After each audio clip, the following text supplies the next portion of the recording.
নমস্কাৰ এক্সিয়া IAS একাডেমীলৈ স্বাগতম জনাইছো আজি আমি লৈ আহিছো 15 মাৰ্চৰ এডিটৰিয়েল এনালাইচিছ এডিটৰিয়েল এনালাইচিছবোৰে আমাক সিভিল সাৰ্ভিস এক্সামিনেশনৰ মেইনছ আৰু ইন্টাৰভিউত ডাইৰেক্টলি আৰু ইনডাইৰেক্টলি সহায় কৰে আমি অনলাইন যোগে এটা ব্ৰিফ এনালাইচিছ লৈ আহো আপোনালোকে যদি ডিটেইলছত জানিব বিচাৰিছে তেন্তে আমাৰ ক্লাছৰুমত জয়েন কৰিব কিয়নো বৰ্তমান APSC আৰু UPSC ফাউণ্ডেশ্যনাল বেটচৰ এডমিশন ওপেন হৈ আছে য'ত আপোনালোকে পাব ইন্টিগ্ৰেটেড এপ্ৰোচত প্ৰিলিমছ মেইনছ আৰু interview preparation expert faculty guidance 24/7 library facility weekly mock test conduct কৰা হয় যদি আপোনালোক ইন্টাৰেষ্টেড তেন্তে এই স্ক্ৰিনত ডিসপ্লে কৰা নাম্বাৰটোত যোগাযোগ কৰিব এতিয়া আজি আমাৰ প্ৰথম আৰ্টিকেলটোলৈ প্ৰথম আৰ্টিকেলটো হৈছে Ambedkar backed UCC uniform civil কোডৰ কথা ইয়াতে কৈছে with a rider can initially be voluntary Ambedkar ডাঙৰীয়াৰ যি সময়ত তেওঁ কনস্টিটিউশনখন ড্ৰাফ্ট কৰিছিল সেই সময়ত ইউচিচিক লৈ কেনেকুৱা ধৰণৰ তেওঁ পাৰসেপচন আছিল বা কেনেকুৱা ধৰণে তেওঁ মন্তব্য আগবঢ়াইছিল তাৰ ওপৰত অথৰজনে ইয়াতে উল্লেখ কৰিছে আমি এতিয়া এই আৰ্টিকেলটো বুজিব যোৱাৰ আগতে জানিব লাগিব কিছুমান কি টাৰ্মছ আৰু তাৰ এক্সপ্লেনেশন আমি ইয়াতে দি থওঁ সময়ৰ অভাৱৰ ফলত আমি প্ৰত্যেকটো কি টাৰ্মছৰ এক্সপ্লেনেশন দিব নোৱাৰো যেটো খুব ইম্পৰ্টেন্ট হয় হেতুহে কৈ যাওঁ এতিয়া প্ৰথমটো হৈছে ইউনিফৰ্ম সিভিল কোড মানে কি কাক কয় এতিয়া ফৰ্মুলাত implementation of a set of personal law that would be common আৰু applicable to all the citizen of India এনেকুৱা ল বা কোড হয় যি প্ৰত্যেকজন সিটিজেনৰ ওপৰত কি হ'ব ইমপ্লিমেন্ট হ'ব despite religion caste community ঠিক তেনেদৰে পাৰ্সনেল ল বুলি কাক কোৱা হয় যেতিয়া এটা ৰিলিজিয়নৰ বা এটা কমিউনিটিৰ নিজৰ ল থাকে সেই লটোকে কি বুলি কয় পাৰ্সনেল ল বুলি কোৱা দেখা যায় আৰু মাৰুমাক্কা থায়াম ল এটো হৈছে এটা মেট্ৰিলিনিয়েল ইনহেৰিটেন্স প্ৰেক্টিস কোড কৰা হয় এটো মালাবাৰ কোষ্টত কৰা হয় এতিয়া ইয়াৰে মেইন আৰ্গুমেন্টত কি আছে আম্বেদকাৰ ডাঙৰীয়া যেহেতু কনস্টিটিউশনত ইউচিচিৰ ষ্ট্ৰং প্ৰপনেন্ট আছিল তেওঁ ইউনিফৰ্ম সিভিল কোড ইমপ্লিমেন্ট কৰিবৰ কাৰণে খুব তেওঁ কি কৰিছিল ইয়াক কৈছিল যে এটা ভাল ল হ'ব his approach was not on one of the majoritarian imposition তেওঁ এপ্ৰোচটো এনেকুৱা নাছিল যে মেজৰিটেৰিয়ান ইম্পজিশন হয় বা হিন্দু যেহেতু মেজৰিটি হয় গতিকে হিন্দুৰ লট বাকি যি কমিউনিটি হয় তেওঁলোকৰ ওপৰত ইমপ্লিমেন্ট হ'ব কিন্তু ই বাট ওয়ান অফ দা পাৰসুয়েশন তেওঁ কি কৈছিল লাহে লাহে কনভিন্স কৰি গ্ৰেজুৱেল ৱেট আৰু কনস্টিটিউশনক বেক হিচাপে লৈহে এই ইউনিফৰ্ম সিভিল কোডক ইমপ্লিমেন্ট কৰিব লাগে বুলি তেওঁ কৈছিল আৰু লগতে তেওঁ কি কৰিছিল গ্যাৰান্টি দিছিল যি সকল মাইনৰিটি হয় তেওঁলোকক যে তেওঁলোকৰ যেটো ৰাইট হয় হেতু কেতিয়াও ভায়োলেট নহয় এতিয়া এটা কি পইণ্টস কি আছে কনস্টিটিউশনাল লেজিটিমেচিৰ কথা UCC not as an attack on religion UCC কোনো এটা ধৰ্মক এটাক নকৰে ই কি কৰিব এটা ইউনিফৰ্ম লিগেল ফ্ৰেমৱৰ্ক দিব আমাৰ ইন্ডিয়া যেটো নেকি অলৰেডি এক্সিস্টেড ইন ইন্ডিয়া আমাৰ এনেকুৱা নহয় যে ইউনিফৰ্ম সিভিল কোডটো কিহত যেনেকে মেৰেজত হল ইনহেৰিটেন্সত এটো এপ্লাই হ'ব কিন্তু ইয়াত যদিও পাৰ্সনেল লস পাৰসুৱেট কৰি আছে বেলেগ কমিউনিটিয়ে কিন্তু বাকি যি লিগেল ফ্ৰেমৱৰ্ক হয় যেনেকৈ ক্ৰিমিনেল লৰ কথা হল প্ৰপাৰ্টি ট্ৰান্সফাৰ এই বস্তু একেটা লৈ কি কৰি আছে গভৰ্ণ কৰি আছে হিন্দু হৈ গল মুছলমান হৈ গল খ্ৰীষ্টিয়ান জৈন সকলোকে কৈছে যে ইউচিচিও ঠিক তেনেদৰে ধৰ্মত হেৰি কৰা নহয় এটেক কৰা নহয় কিন্তু এটা লিগেল ফ্ৰেমৱৰ্ক হ'ব এতিয়া চ্যালেঞ্জিং দা ইমিউটেবিলিটি আৰ্গুমেন্ট এতিয়া ইয়াতে কি চ্যালেঞ্জ কৰা হৈছে যে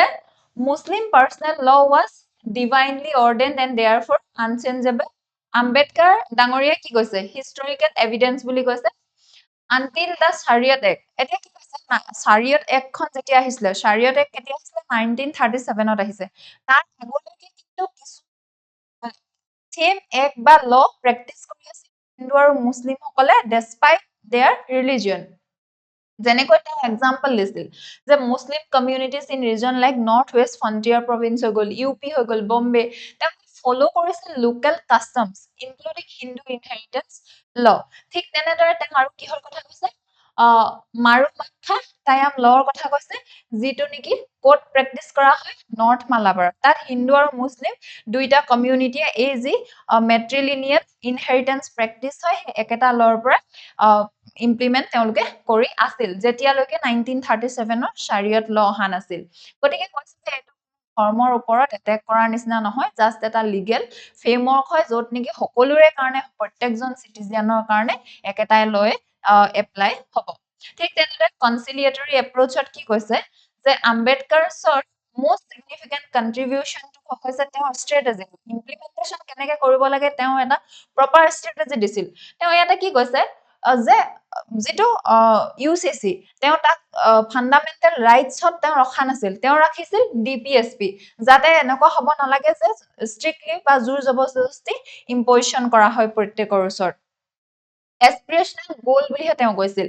নট এন ইমিডিয়েটলি এনফোৰ্সেবল ৰাইট আৰু এইখাৰ কথা কৈছিল যে এইটো ভলান্টিয়াৰী হ'ব লাগে প্ৰথমে যেতিয়া ইমপ্লিমেন্ট কৰিব এইটো ৰাইট থাকিব লাগে প্ৰত্যেকজন কমিউনিটি প্ৰত্যেকজন সিটিজেনৰ যে তেওঁ এপ্লাই কৰিবও পাৰে হয়তো তেওঁ হেতুক এডাপ্ট নকৰিবও পাৰে হেকাৰণে ভলান্টিয়াৰী ওয়েথে এটো ইমপ্লিমেন্ট কৰিব কাৰণে তেওঁ কৈছিল এই আৰ্টিকেলটো তেতিয়া ইমানেই আছিল এতিয়া নেক্সট আহিছো হিষ্টৰিকেল ইভলিউশন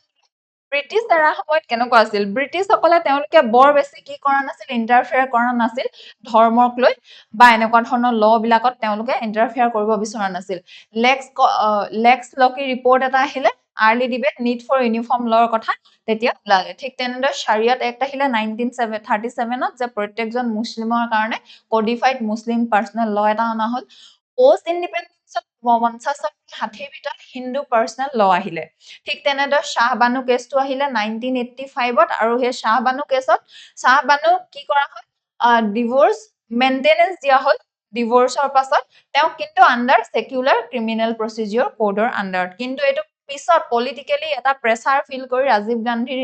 দিনত কি হ'ল মুসলিম উইমেন এক্ট 1986 আনিলে Sharla Mudgal কেছত সুপ্ৰিম কোৰ্টে এগেইন হাইলাইট কৰিলে need for UCC to prevent abuse of personal ল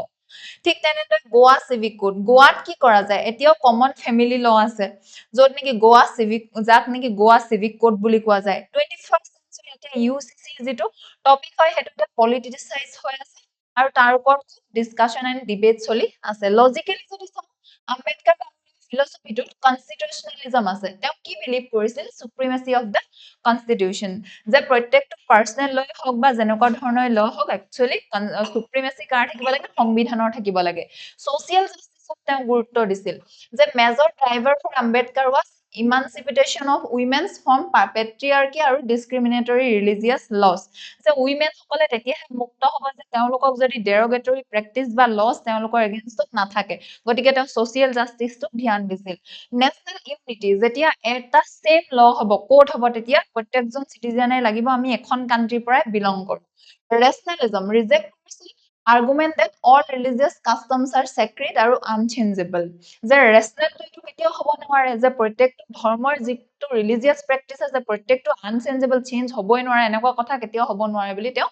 ৰেশনালিজমক গুৰুত্ব দিছিল ঠিক তেনেদৰে ইয়াৰ আমি যদি মাল্টি ডাইমেনশনাল এনালাইসিস টো লৈ আহো তেন্তে সোসাইটিত জেন্ডাৰ জাস্টিস তেতিয়াহে আহিব যদি ইউসিসিৰ নিচিনা কোড ইমপ্লিমেন্ট কৰা দেখা যায় potential to grant equal rights to women womenৰ কাৰণে বিশেষকৈ equal rights ৰ কাৰণে UCC আনাটো খুবেই ইম্পৰ্টেন্ট আৰু নেশনাল ইন্টিগ্ৰেশনত কি চাব লাগিব common code can foster a sense of shared citizenship এতিয়া প্ৰত্যেকৰ যদি ডিফাৰেন্ট ল থাকে এই কমন যে ইউনিটিৰ সেন্সটো নাথাকে এটা হৈ গলে ইউনিটিৰ সেন্সটো থাকিব সোশিয়াল ফ্ৰেগমেন্টেশন কনভাৰ্সলি কিন্তু পৰলি যদি ইউসিসি ইমপ্লিমেন্ট কৰা যায় এটো এটা পলিটিক্যাল ডিবেটো হৈ যাব পাৰে কিয়নো মাইনৰিটিজ বিলাক কি ফিল কৰিব আৰু বেছি এলিনিয়েটেড ফিল কৰিব পলিটিক্যালি তো হেতু ইলেক্টৰাল পলিটিক্স দুইটা এগেইনষ্ট আৰু যেটো ফৰত থাকিব দুইটা পাৰ্টি ইউসিসি ক ইউজ কৰিব পাৰিব ঠিক তেনেদৰে সেন্টাৰ ষ্টেট ৰিলেশনত personal law is subject to a concurrent list এতিয়া কনকাৰেন্ট লিষ্টত আছে পাৰ্সনেল লটো নেশনাল ইউসিসি তো কি হ'ব এতিয়া সেন্টাৰ ইমপ্লিমেন্ট কৰিব হয়তো সেন্টাৰ ষ্টেট ৰিলেশনৰ মাজত কনফ্লিক্ট এটাও আহিব পাৰে সেকুলাৰিজমৰ ডিবেট এটা আহিব পাৰে central to India's unique brand of secularism সৰ্বধৰ্ম সম্ভাৱা এই যেটো আমাৰ ফিলসফি হয় তাত হয়তো প্ৰবলেম হ'ব পাৰে ethical dimension equity versus identity principle of equal treatment of all citizen আৰু principle of respecting and protecting minority cultural identities এতিয়া যেতিয়া বাকি ধৰ্মৰ যাতে কালচাৰ যি হয় তেওঁলোকৰ যি ৰিচুৱেল হয় তাক ৰেসপেক্ট কৰিব নে ইকুৱেল ট্ৰিটমেন্টৰ কাৰণে এতিয়া ইউনিফৰ্ম সিভিল কোডটো কি কৰিব ইমপ্লিমেন্ট কৰিব ইয়াতে এনচিইআৰটি কি চেপ্টাৰৰ লগত জড়িত আছে এই টপিকটো আমাৰ দিয়া আছে আৰু লগতে ইউপিএসসি সিলেবাসখন দিয়া আছে কোন চেপ্টাৰ বা টপিকৰ লগত জড়িত ঠিক তেনেদৰে ইয়াৰ যদি ৱে ফৰৱাৰ্ড টু চাও সলিউশনটো প্ৰথমটো কি হ'ব codification not uniformity single homogeneous code immediately apply কৰাতকৈ first কি কৰিব লাগিব state to be codify all personal laws clear হ'ব লাগিব transparent হ'ব লাগিব ঠিক তেনেদৰে internal reform and consensus building internally reform কৰিব লাগিব different ৰিলিজিয়নৰ লিডাৰ্স সকলৰ লগত কথা পাতিব লাগিব এক্সপাৰ্টৰ লগত কথা পাতিব লাগিব সিভিল সোসাইটিৰ লগত যাতে কনসেনসাস এটা বিল্ড আপ হয় ঠিক তেনে progressive gender just code কেনেকুৱা হ'ব লাগে women সকলকো যাতে gender just দিব পাৰে তাৰ ওপৰতো চিন্তা কৰিব লাগে আম্বেদকাৰস গ্ৰেজুৱেলিস্টিক মোড তেওঁ যেনেকৈ কৈছিল যে প্ৰথমে কেনেকুৱা হ'ব লাগে প্ৰথমে এটো মানে এনেকুৱা হ'ব নালাগে যে কাৰোবাক ইম্পোজ কৰাৰ নিচিনা হ'ব নালাগে ভলান্টিয়াৰি হ'ব লাগে ঠিক তেনেদৰে এক্সেপশনস ফৰ ট্ৰাইবেল সকলৰ যেহেতু ডিফাৰেন্ট কাস্টমছ এণ্ড ট্ৰেডিশন তেওঁলোকক এক্সপ্লিসিটলি বিশেষকৈ 5th শিডিউল আৰু 6th শিডিউল এৰিয়া কি কৰিব লাগে ইউচিচিৰ পৰা বাহিৰত ৰাখিব লাগে এক্সটেন্সিভ পাব্লিক কনসালটেশন এতিয়া পাব্লিক কনসালটেশন লব লাগে ইউচিচি মুভ কৰাৰ আগতে ঠিক তেনেদৰে পিওআইকিউ দিয়া আছে আমাৰ ইউপিএসসি টপিকটো লগত কি আহিছে এতিয়া আহিছো আমাৰ নেক্সট আৰ্টিকলটো নেক্সট আৰ্টিকলটো হৈছে China FDI ডোৰ open but the great wall stays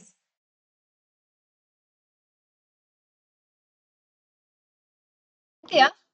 এই আৰ্টিকলটো বুজিব যোৱাৰ আগতে বিশেষকৈ চাইনাৰ ফৰেন ডাইৰেক্ট ইনভেষ্টমেন্টৰ কথা ইয়াতে পতা যাব আমি প্ৰথমে জানিব লাগিব প্ৰেছ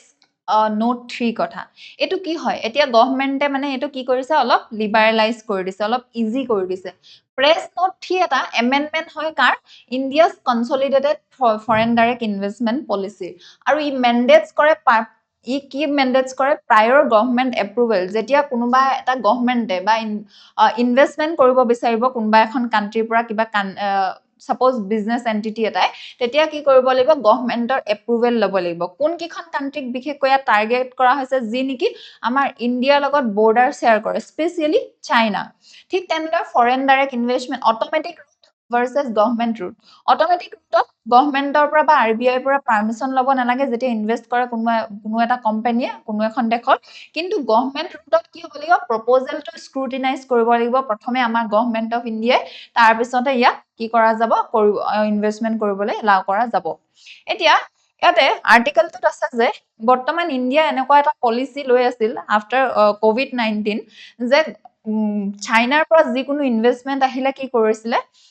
ইনভেস্ট কৰিবলৈ বিশেষকৈ সুবিধা কৰি দিয়া নাছিল ফৰেন ডাইৰেক্ট ইনভেষ্টমেন্ট গতিকে কমিও আহিছিল কিন্তু এতিয়া ৰিসেন্টলি কি কৰিলে হে প্ৰেছ যেটো 3 হয় হে প্ৰেছ 3 টো অলপ ইজ কৰি দিলে যাৰ ফলত অকনমান ইনভেষ্টমেন্ট কৰিবলৈ সুবিধা হ'ব তাকে লৈ এতিয়া আৰু নকৰাৰ ফলত ইণ্ডিয়া কি কেনেকুৱা ধৰণৰ ইণ্ডিয়াৰ নেগেটিভ ইম্পেক্ট পৰিব তাৰ কথা অথৰজনে উল্লেখ কৰিছে এতিয়া কোৰ্ট হেচিছটো লৈ যে চাইনিজ FDI হয় ফৰেন ডাইৰেক্ট ইনভেষ্টমেন্ট হয় হেতু কি হৈছে ৰিফ্লেক্ট মডেল থিংকিং ইণ্ডিয়া কনফিউজনত আছে এনেকুৱা দেখি লাগিছে মানে ইণ্ডিয়াৰ ষ্টেণ্ডটো এতিয়া কিহত গুৰুত্ব দিছে ইকনমিক পলিচিত অভাৰ সিকিউৰিটাইজ কৰিছে আৰু leading to economic self goal and even weakening India's bargaining power versus China ইয়াৰ ফলত ইণ্ডিয়াৰ বাৰ্গেনিং পাৱাৰটোহে কমিছে বুলি অথৰ গৰাকীয়ে উল্লেখ কৰিছে কিয়নো কি ইকনমিক আৰ্গুমেন্টত কি দিছে চাইনা বহুত ক্যাপিটাল আছে তেওঁলোক অলৰেডি ৰিচ এনেকুৱা এটা তেওঁলোকে হৈছে যে তেওঁলোকৰ সেভিং পুলটো বহুত বেছি হয় আৰু টেকনলজি বহুত এডভান্স হয় বিশেষকৈ কি সেক্টৰ সোলাৰ হৈ গল উইন্ড হৈ গল ইলেক্ট্ৰনিক ভেহিকলছ আৰু বেটাৰিজ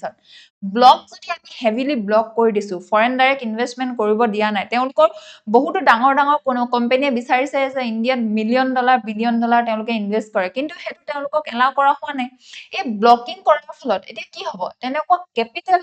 অহাত বাধা দিয়া হৈছে আৰু টেকনলজি আমাৰ ইণ্ডিয়ালৈ অহা নাই স্পেশালি নন সিকিউৰিটি সেক্টৰছত এটো ইম্পেক্ট বেছিকৈ পৰিব হাৰ্টস ইণ্ডিয়াস গ্ৰোথ ম্যানুফ্যাকচাৰিং ক্যাপাসিটি ইয়াৰ পৰা কি হ'ব ইণ্ডিয়াৰ গ্ৰোথ আলটিমেটলি হাৰ্ট হ'ব লগতে ম্যানুফ্যাকচাৰিং ক্যাপাসিটি বহা নাই ঠিক তেনেকৈ গ্ৰীণ ট্ৰানজিশনত যদি আমি চাও আদাৰ ৰিজনস সাউথ ইষ্ট এছিয়া বেলেগ কান্ট্ৰিবোৰে হৈ গল বেলেগ কান্ট্ৰিসমূহ লেটিন আমেৰিকা কান্ট্ৰিসমূহে কিন্তু চাইনাৰ ইনভেষ্টমেন্ট কৰিছে গতিকে তেওঁলোকক কি দিয়ে তাৰ পৰা তেওঁলোকে কেপিটেল গেইন কৰিছে টেকনলজি গেইন কৰিছে ইভেন জাপানৰ নিচিনা কাণ্ট্ৰি যাৰ লগত চাইনাৰ অলৰেডি কনফ্লিক্ট আছে সাউথ কোৰিয়া তেওঁলোকে কি কৰিছে ইয়াৰ পৰা কিন্তু সুবিধা তেওঁলোকে লৈছে এতিয়া কি সিকিউৰিটি আৰ্গুমেন্টত কি আছে প্ৰেছ নোট 3 যেটো হয় জাস্টিফাইড অফিচিয়ালি এজ প্ৰিভেন্টিভ অপৰচুনিষ্টিক টেক ওভাৰ তেতিয়া জাস্টিফাই কৰা হৈছিল যেতিয়া প্ৰথমে ইয়াক ইমপ্লিমেন্ট কৰা হৈছিল যে চাইনাই অপৰচুনিষ্ট পলিচি কি কৰে অপৰচুনিষ্ট হয় আৰু তেওঁলোকে ইয়াৰ পৰা অপৰচুনিটি লাভ কৰি আছে but no major hostile take over attempt occur after Galwan Chinese app যেনেকৈ টিকটকক ইনক্লুড কৰি 200টা মান চাইনিজ এপ কি কৰিছিলে বেন কৰিছিলে কিন্তু তাৰ ইকনমিক সিকিউৰিটি পাৰ্সপেক্টিভত যদিও কৰিছিল তাৰ ইকনমিক কিন্তু ইমান ইম্পেক্ট কৰা নাছিল অৰ্থনৈতিকভাৱে একদম মাৰ্জিনাল আছিল কিন্তু মোৰ ৰেশনাল এপ্ৰচ এতিয়া কি হ'ব যে এতিয়া আমি কি কৰিব লাগিব আইডেন্টিফাই জেনুইনলি সেনসিটিভ সেক্টৰ যেহেতু ইন্ডিয়ান গভৰ্নমেন্টে নেশনাল সিকিউৰিটি ইন্টাৰেষ্টৰ কথা কয় সেইকাৰণে আমি ইনভেষ্ট কৰিব দিয়া নাই কিন্তু অথৰজনে কৈছে যে প্ৰথমে আইডেন্টিফাই কৰি লওক যে সেনসিটিভ সেক্টৰ কোনকিটা হয় যেনেকৈ telecom critical digital infrastructure advance semiconductor এইকিটাত কি ৰাখিব লাগে বাধা ৰাখিব লাগে তেওঁলোকক কনস্ট্যান্ট এটা এনেকুৱা এপ্ৰচ ল'ব লাগে যাতে ইনভেষ্ট কৰিব নোৱাৰে কিন্তু ইম্পোজ ষ্ট্ৰিক্ট কন্ট্ৰোল বাট এলাউ ব্ৰডাৰ এফডিআই এলসুৱেৰ ইয়াত ষ্ট্ৰিক্ট কন্ট্ৰোল এইকিটা সেক্টৰত যদি ৰাখে কিন্তু বাকি সেক্টৰবিলাকত এটলিষ্ট ফৰেন ডাইৰেক্ট ইনভেষ্টমেন্টটো এলাউ কৰিব লাগে ইণ্ডিয়া মুভ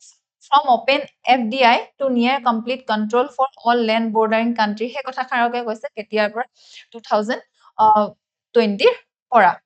এতিয়া mandatory Indian control in JVs আৰু extensive security venting will deter serious Chinese investors who seek predictable control and returns এতিয়া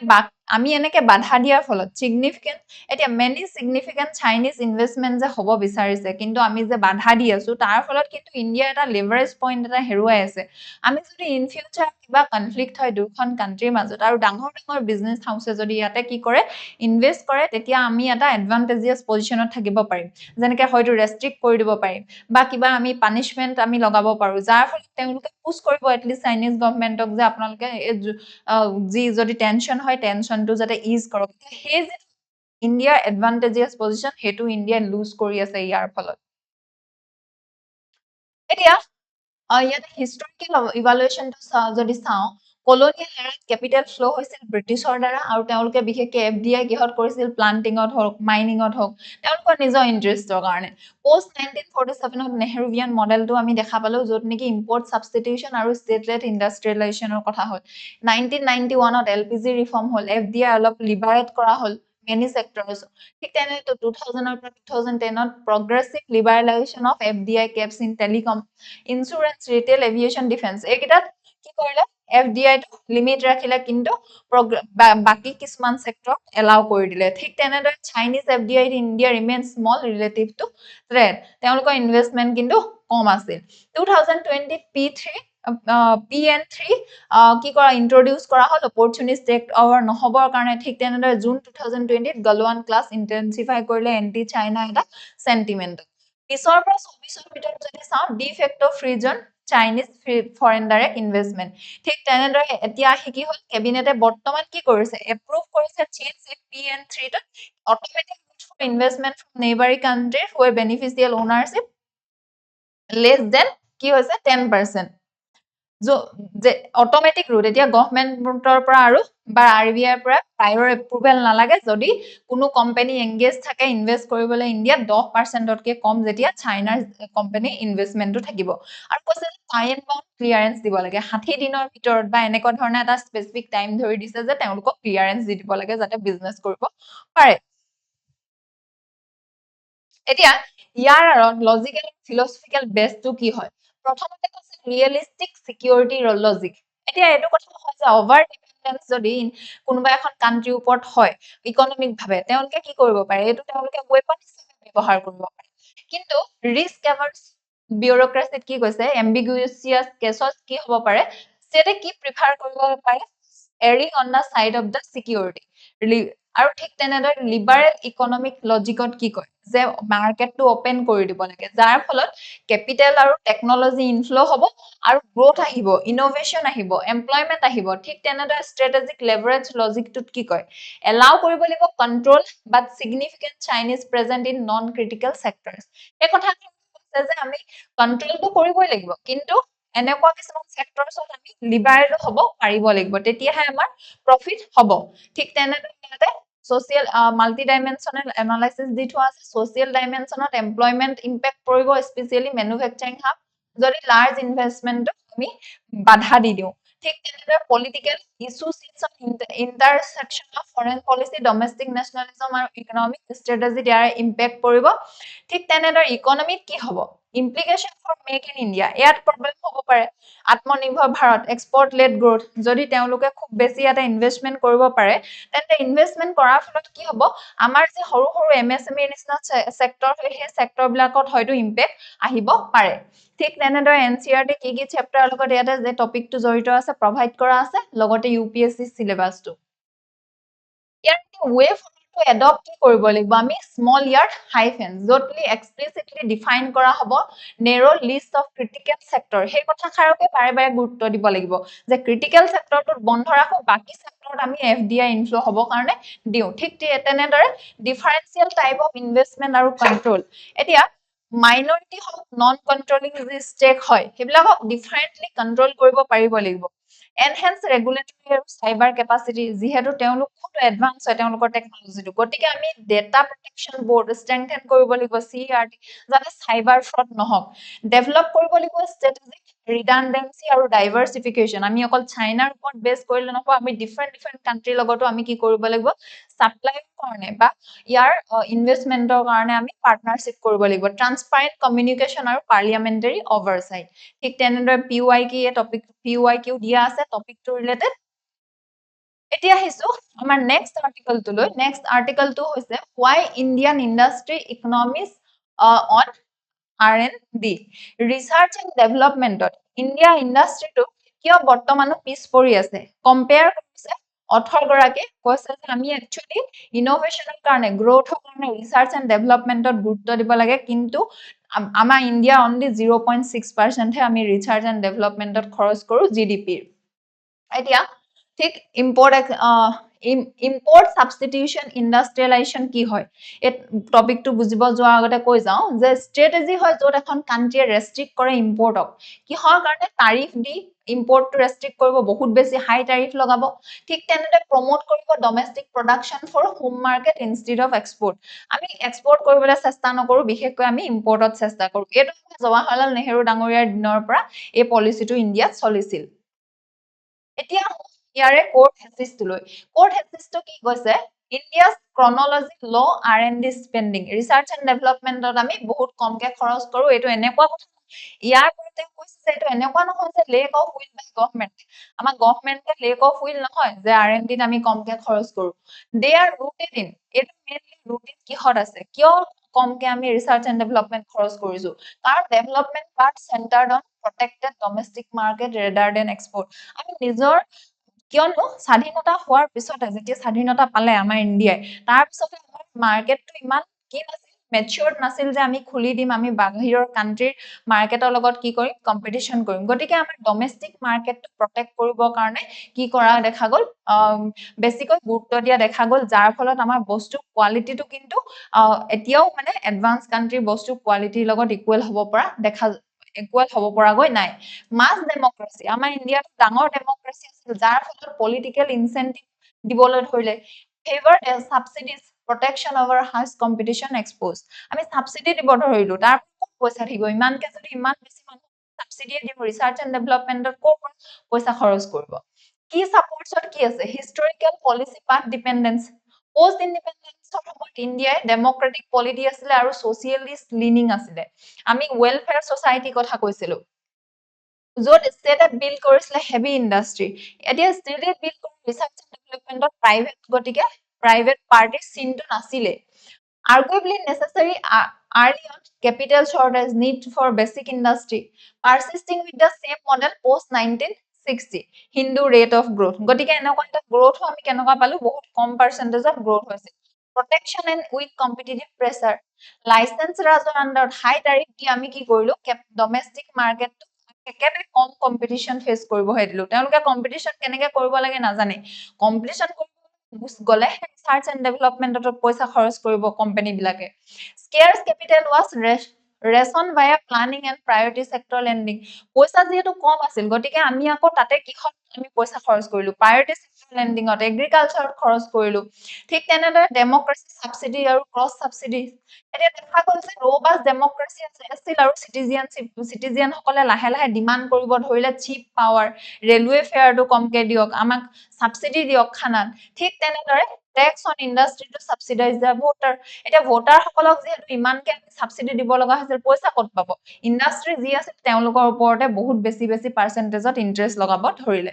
1991 ৰিফৰ্মটো লিবাৰেলাইজেশন ডিসমেন্টেল লাইসেন্সিং যদিও হল শিফটেড ইন্ডিয়া টু এ হায়াৰ গ্ৰোথ পাৰাত কিন্তু তাৰিফ remain relatively হাই তাৰ পিছতো আমি তাৰিফটো কিন্তু বহুত বেছি ৰাখিলো largely serve domestic customer rather than competing aggressively in global market গটিকে আমাৰ প্ৰাইভেট সেক্টৰ যি কোম্পানী হয় তেওঁলোকে গ্লোবাল মাৰ্কেটত কম্পিটিশন কৰিব নাপালে আৰু ৰিসাৰ্চ এণ্ড ডেভেলপমেন্টত তেওঁলোকে পইচা খৰচ নকৰে তেনেকুৱা হোৱাৰ ফলত লাহে লাহে আমাৰ বৰ্তমানো এনেকুৱা এটা ইকোসিস্টেম নাই যে ৰিসাৰ্চ এণ্ড ডেভেলপমেন্টত প্ৰাইভেট পাৰ্টিসিপেশনটো বেছি হোৱাগৈ নাই contrast with export led innovation এটা কান্ট্ৰিজ যেনেকে South Korea Japan Germany China এই কান্ট্ৰি বিলাকে কি কৰিলে বহুত আগতে তেওঁলোকে কি কৰিলে ওপেন কৰিলে নিজৰ মাৰ্কেটটো গটিকে গ্লোবাল মাৰ্কেটত তেওঁলোক ইন্টিগ্ৰেট হৈ গল যাৰ ফলত কম্পিটিশন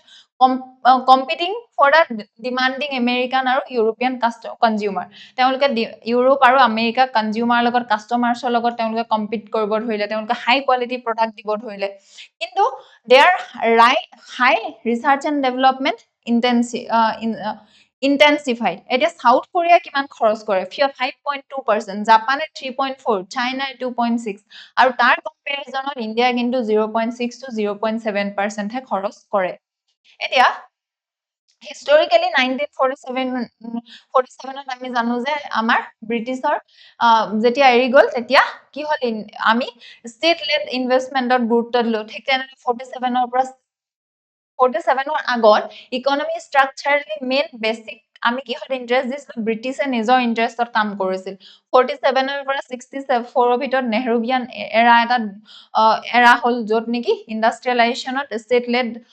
ডেভেলপমেন্টত গুৰুত্ব দিয়া হল 64 পৰা 90 ত লাইসেন্স ৰাজৰ কথা আহিলে ক্ৰাইসিস হল 1991 ত কিন্তু তথাপিতো ট্যাৰিফটো হাই হৈ থাকিলে 91 ৰ পৰা 2014 ত পোষ্ট ৰিফৰ্ম হল প্ৰটেক্টেড কনজিউমাৰ মাৰ্কেটত আমি বৰ্তমানো গুৰুত্ব দিও হাই গ্ৰোথটো এচিভ কৰিছে driven by domestic consumption এতিয়া কিন্তু ডমেষ্টিক কনজাম্পশনৰ কাৰণেহে আমাৰ গ্ৰোথ হৈছে ঠিক তেনেদৰে প্ৰেজেন্ট এৰাটো যদি চাও অপৰচুনিটিজ গভৰ্নমেন্টে এতিয়া মেক ইন ইন্ডিয়া প্ৰগ্ৰাম আনিছে ঠিক তেনেদৰে আত্মনিৰ্ভৰ ভাৰত আনিছে তাৰ ফ্ৰী ট্ৰেড এগ্ৰিমেন্টৰ নিচিনা এগ্ৰিমেন্ট কৰি আছে যাতে আমাৰ ম্যানুফ্যাকচাৰিং সেক্টৰটো আমাৰ ভাল হৈ যায় কিন্তু ৰিসাৰ্চ এণ্ড ডেভেলপমেন্টত তেতিয়াহে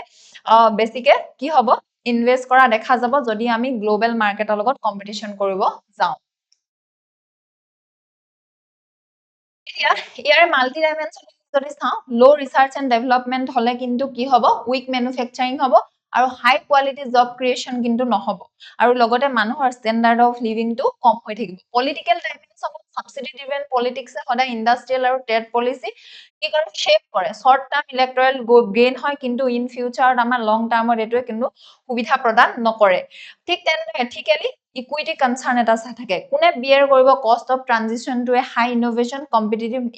ইকোনমি এতিয়া ওয়াৰ্কাৰ্সে তাৰ ফলত কম পইচা পাব নে স্মল ফাৰ্মছৰ লছত যাব নে লাৰ্জ কৰ্পোৰেটৰ বেনিফিটছ হ'ব ঠিক তেনেদৰে ইন্টাৰনেশনালি যদি চাও ইন্টিগ্ৰেশন ইনটু গ্লোবাল ভ্যালু চেইন আৰু